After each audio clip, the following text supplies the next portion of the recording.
Hello mga kalablots, it's your girl Camila back again with another easy, fun, and super sarap na recipe para sa lahat. Mga pa-students, titas, foodies, at kahit sa mga nagsisimula pa lang sa kusina. Today's dish, crab with Sprite. Yes, you heard that right, Sprite mga kalablots. Hindi lang pang inom, pang sauce din. Trash me. Oh my gosh, wag na mag-trash.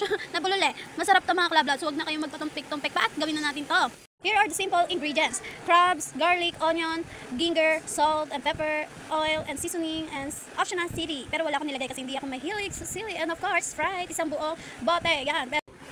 So let's start. Step 1. Saute garlic and onion and ginger in a bit of oil. Amoy pa lang, ulam na, ulala. Step 2. Add in the crabs, mix till they turn that beautiful bright red. Parang in love lang sa blooming. Ganun. So, step 3. Ito na ang paandar. Sprite time. Isang buong bote yan. Yung tig-12 lang yan, yung maliit. Ibuhos mo lahat. Yan. Ibuhos mo lahat. Ganun. Or, pwedeng uminom ka konti. Eme. Let's that. Ano daw? Ayoko na lang mag-talk. So, ito na nga, seryoso na. Let that sweetness suck in. And step 4, takpan and let it simmer for about 10 to 15 minutes. Takpan mo.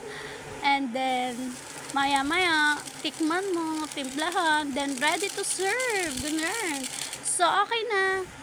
So, OMG mga kalablos, amoy palang winner na. And sauce, malinamnam, sweet with that citrusy, from the Sprite. So, ayun na nga. Lasang resto pero budget friendly. Perfect sa rice. Promise. So, ayun na nga mga kalablots, another easy peasy lutong bahay from your girl, Camila. Crab with Sprite. Sino mag-aakalang ganito siya kasarap mga kalablots? If nagustuhan nyo to, give this video a like, comment your own crab version below, and of course, subscribe for more kitchen kwentuhan and masarap moments. This has been your girl, Camila, saying cook with love, eat with joy. Goodbye! Thank you so much, Mama Chuchu.